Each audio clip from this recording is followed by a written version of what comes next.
Hello my dear students, आज हम लोग जनरल अवेयरनेस में डिस्कस करेंगे एमसीक्यू क्वेश्चंस जो प्रीवियस ईयर बैंक एग्जाम में क्वेश्चंस आ चुके हैं।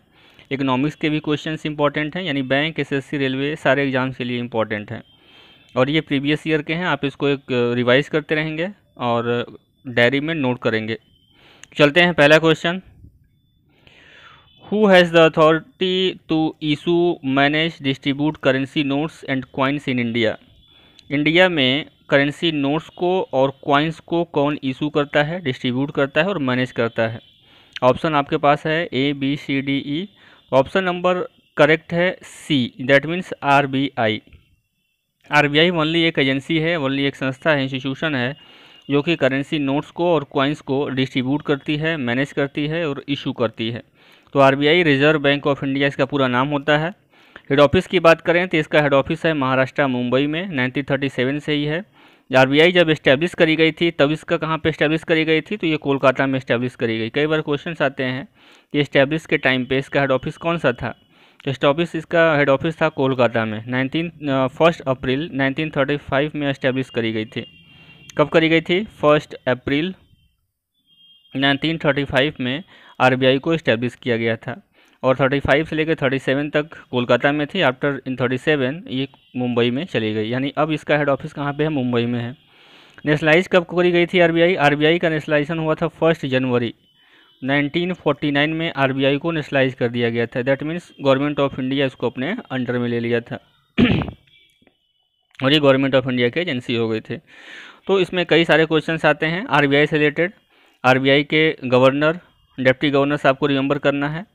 आरबीआई के rates, repo rate, reverse repo rate, इन सारे रेट्स को आपको रिमेंबर करना है। यानी आरबीआई से रिलेटेड जो क्वेश्चंस बनते हैं वो इंपॉर्टेंट होते हैं, काफ़ी पूछे जाते हैं एग्जाम्स में।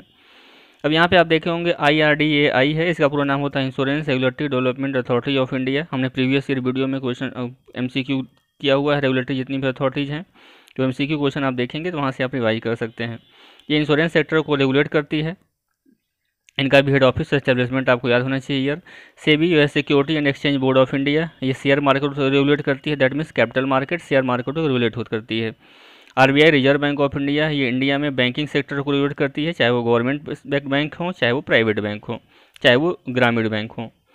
SIDBI small industrial development bank of India, ये सिडबी है। इंडिया में स्मॉल इंडस्ट्रीज़ को डेवलपमेंट करने के लिए सिडबी किया गया है और सिडबी का हेड ऑफिस कहाँ पे है? सिडबी का है लखनऊ में। IRDA के क्या है? इंश्योरेंस IRDA का हैदराबाद में है, सेबी का है मुंबई में, आरबीआई का मुंबई में है ही है। तो SIDBI micro, small and medium enterprises को डेवलपमेंट करने के लिए इस्टेब्लिश करी गई है। कई बार एग्जाम्स में MSE के भी पूरा नाम पूछ जाते हैं कि what is the MSME, MSME में M क्या है या फिर MSME में S क्या है। तो हमेशा इसका फुल फॉर्म रिमेंबर रखेंगे, micro, small and medium enterprises, MSME, that means micro, small and medium enterprises. Question number second, the Indian currency system was introduce into a decimal system by which was brought into force from 1 अप्रैल 1957। यानी Indian currency system को convert कर दिया गया था, यानी पहले जो system था वो आना का सिस्टम चला था। यानी अभी जो 1 रुपया है, 1 रुपये में पहले कितना होता था? 16 आना होता था। अभी का जो 1 रुपया आपका है वो पहले 1 रुपी इक्वल टू था 16 आनाज, 16 आना थे। अब इसको चेंज करके डेसिमल प्रणाली में किया गया है, डेसिमल सिस्टम लिया गया है। तो डेसिमल सिस्टम में आप जानते ही हैं कि 1 रुपये बराबर कितने होते हैं? 100 पैसे हो गए। तो 1 रुपये बराबर 100 पैसे कर दिया गया और ये डेसिमल सिस्टम इसको ला दिया गया, पहले का आने वाला सिस्टम ख़त्म कर दिया गया। और ये कब से इंट्रोड्यूस किया? तो 1 अप्रैल 1957 से पैसे का लाया गया, यानी 1 रुपये बराबर 100 पैसा डेसिमल सिस्टम में इसको कन्वर्ट कर दिया गया। ये किस एक्ट के अंतर्गत हुआ है? That means Indian coinage act 1955, यानी answer number B is the correct. Question number third, in which year the government of India introduce is first paper currency? First paper currency government of India ने कब introduce किया था, issue किया था? तो first paper currency introduce किया था इन्होंने, आप देखेंगे option A, B, C, D है, यानी 1861 में फर्स्ट टाइम इंट्रोड्यूस करी। 1861 में ऑप्शन नंबर A इंट्रोड्यूस किया गया था पेपर करेंसी को फर्स्ट टाइम में। Next question number 4, all the currency notes except dash dash dash bear the signature of RBI governor. यानी कौन सी ऐसी नोट्स है जिस पे कि आरबीआई सिग्नेचर नहीं करता है और बाकी सारे नोट्स पे आरबीआई सिग्नेचर करता है। ऑप्शन अवेलेबल है आपके पास, जल्दी से आंसर करेंगे। Answer number D is correct here, यानी 1 रुपये का नोट होगा जो 1 रुपये के नोट पे आरबीआई गवर्नर साइन नहीं करता है। यहाँ पे साइन कौन करता है, तो फाइनेंस सेक्रेटरी साइन करते हैं। फाइनेंस मिनिस्ट्री में के डिपार्टमेंट में होते हैं और फाइनेंस सेक्रेटरी इनका नाम होता है, यानी हिंदी में कहते हैं वित्त सचिव। तो फाइनेंस सेक्रेटरी 1 रुपये के नोट पे साइन करते हैं, क्योंकि 1 रुपये के नोट्स और क्वाइंस जितने भी होंगे वो गवर्नमेंट ऑफ इंडिया अपने यहाँ प्रिंट करती है। डिस्ट्रीब्यूशन का काम तो आरबीआई करेगी, बट प्रिंट करने का काम कौन करता है, गवर्नमेंट ऑफ इंडिया करती है। इसलिए 1 रुपये के नोट पे जो साइन होता है वो फाइनेंस सेक्रेटरी का होता है। और करंट में जो फाइनेंस सेक्रेटरी है, इनको भी रिमेंबर आपको रखना है। तो करंट के फाइनेंस सेक्रेटरी जो होते हैं टीवी सोमनाथन हैं।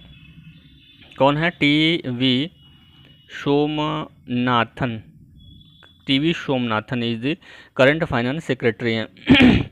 बाकी सारे नोट्स पे डेट मीन्स 1 रुपये या फिर 2 रुपये, 1 रुपये और क्वाइंस पे government of India issue print करती है। 2 रुपये नोट्स और इतने सारे नोट्स हैं, सब पे आरबीआई के गवर्नर के साइंस होते हैं। करंट में कौन से गवर्नर हैं, आरबीआई गवर्नर करंट में मिस्टर शक्तिकांत दास जी हैं। तो इसको रिमेंबर करके आपको रखना है। That mean question number 5। Next, on 8 November 2016 the government of India announce the demonetisation of, यानी 8 नवंबर 2016 में आपने भी सुना होगा कि रात में लगभग 8 बजे के करीब prime minister mister Narendra Modi ने अनाउंस किया था कि अब से 5000 और 1000 के नोट्स को एक्सेप्ट नहीं किया जाएगा, नहीं लिया जाएगा। दैट मीन्स 5B यानी 500 एंड 1000 नोट्स को मोनेटाइजेशन के इसमें कर दिया गया था, इसको कैंसिल कर दिया गया था, ख़त्म कर दिया गया था। और ये अब इंडियन मार्केट में और इंडियन फाइनेंस सिस्टम में इसको बंद कर दिया गया था। तो उस समय रात का टाइम था जब प्राइम मिनिस्टर ने अनाउंस किया था कि अब 500 और 1000 के नोट सर्कुलेशन में नहीं रहेंगे। तो वो डेट थी 8 नवंबर 2016 को, रात में इन्होंने अनाउंसमेंट किया था। तो वहीं से अब 500 और 1000 के नोट जो है ख़त्म कर दिए गए पुराने वाले, और उनकी जगह पे नए नोट्स इशू किए गए हैं। 5000 का नया नोट आया है और 1000 का नोट नहीं, इसके जगह पे 2000 का नोट आया है। दैट मीन्स क्वेश्चन नंबर 5 का जो आंसर होगा, आंसर नंबर बी, यानी 5000 नोट्स और 1000 के नोट्स को ख़त्म कर दिया गया था। Next question, question number 6, when was Indian currency devalued first time. First time devalued कब किया गया था करेंसी को, इंडियन करेंसी को। That means Indian currency rupee है, यानी डीवैल्यूएशन का मतलब होता है कि अपने ही करेंसी की वैल्यू को कम कर देना। इंटरनेशनल मार्केट में अपने करेंसी की वैल्यू को डाउन कर देना, कम कर देना। इससे फ़ायदा क्या होता है कि इससे ज़्यादा से ज़्यादा एक्सपोर्ट होते हैं। एक्सपोर्ट जब होते हैं तो इंडिया में करेंसी आती है, इंडिया में मनीज आते हैं, पैसे आते हैं और उससे डेवलपमेंट होते हैं। तो एक्सपोर्ट को बढ़ाने के लिए गवर्नमेंट बीच बीच में क्या करती है, इंडियन करेंसी को डीवैल्यूएट कर देती है, यानी कम कर देती है, घटा देती है। तो फर्स्ट टाइम जो डीवैल्यूएशन हुआ था करेंसीज का, वो option number C, that means 6 का सी सही है। 1949 में इन्होंने क्या किया था, करेंसी को सबसे पहले डीवैल्यूएट कर दिया था, यानी उसके वैल्यू को घटा दिया था एक्सपोर्ट को बढ़ाने के लिए। तो नियर अबाउट 3 टाइम्स किए जा चुके हैं डीवैल्यूएशन। फर्स्ट टाइम 1949 में, सेकेंड टाइम 1966 में और थर्ड टाइम किया गया है 1991 में। 3 बार डीवैल्यूएशन अभी तक किए जा चुके हैं। Next question, the reserve bank of India has power to issue currency under act of which act के अंतर्गत, किस एक्ट के अंतर्गत आरबीआई को पावर है कि वो करेंसी को इशू करती है। ऑप्शन है अवेलेबल, तो option number A is correct. That means reserve bank of India act 1934 के अंडर ये क्या करती है, करेंसीज को इशू करती है। और सेक्शन 33 है, सेक्शन 33 ऑफ आरबीआई एक्ट 1934। यहाँ भी एक एक्ट कई बार पूछा जाता है कि आरबीआई का एस्टेब्लिशमेंट किस एक्ट के अंतर्गत हुआ था। तो आरबीआई का जो एस्टेब्लिशमेंट हुआ था वो आरबीआई एक्ट 1934 में किया गया था। आरबीआई एक्ट 1934 के अंतर्गत आरबीआई की एस्टेब्लिशमेंट किया गया था। तो यहाँ पे option number A is the correct होगा कि आरबीआई सेक्शन 34 के सेक्शन 33 एंड एक्ट 1934 के अंतर्गत इशू करती है। नेक्स्ट क्वेश्चन नंबर 4, ये भी इंपॉर्टेंट क्वेश्चन है। 2000 रुपी नोट्स है द इमेज ऑफ, यानी 2000 रुपये के नोट पर किसका इमेज होता है। तो जल्दी से आप 2000 रुपये की नोट निकालिए, उस पर देखिए किसका होता है इमेज। तो ऑप्शन नंबर डी यहाँ पे करेक्ट होगा, दैट मीन्स मंगलयान। 2000 के नोट्स पे, 2000 के रुपीज़ पे मंगलयान के फ़ोटो होते हैं। तो ये भी इंपॉर्टेंट है, आपको ध्यान रखना है हमेशा कि नोट्स पे कौन कौन से साइन होते हैं। जैसे अगर मैं बात करूँ 50 रुपीज़, तो 50 रुपीज़ के नोट्स पे हम्पी का साइन होता है, हम्पी का इमेज बना होता है। अगर हम बात करें 200 के नोट पे, तो 200 के नोट पे जो नई वाली आई है वो सांची स्तूप बना होता है। तो ये नई वाले नोट्स का ज़्यादा इंपॉर्टेंट होते हैं।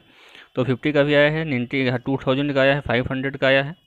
तो 50 रुपीज़ के नोट्स पे हम्पी का इमेज, 200 के नोट पे सांची स्तूप का, एंड 500 के नोट्स पे किसके होते हैं, रेड फूड का होता है, एंड 2000 के नोट्स पे अभी हमने बताया इसका होगा तो मंगलयान का होता है।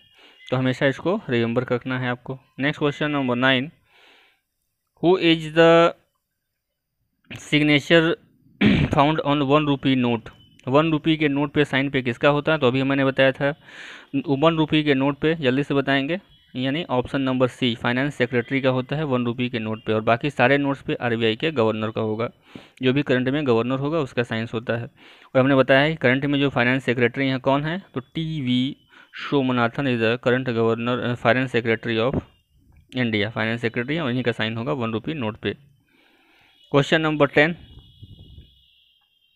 The currency notes are issued by RBI under the signature of.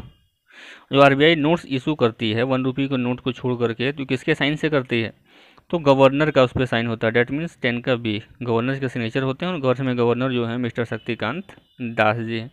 तो ये इंपॉर्टेंट क्वेश्चन आपको हमेशा रिमेंबर करना है, एमसीक्यू देखना है और उसको नोट कर लेना है। Thank you and best of luck to all of you.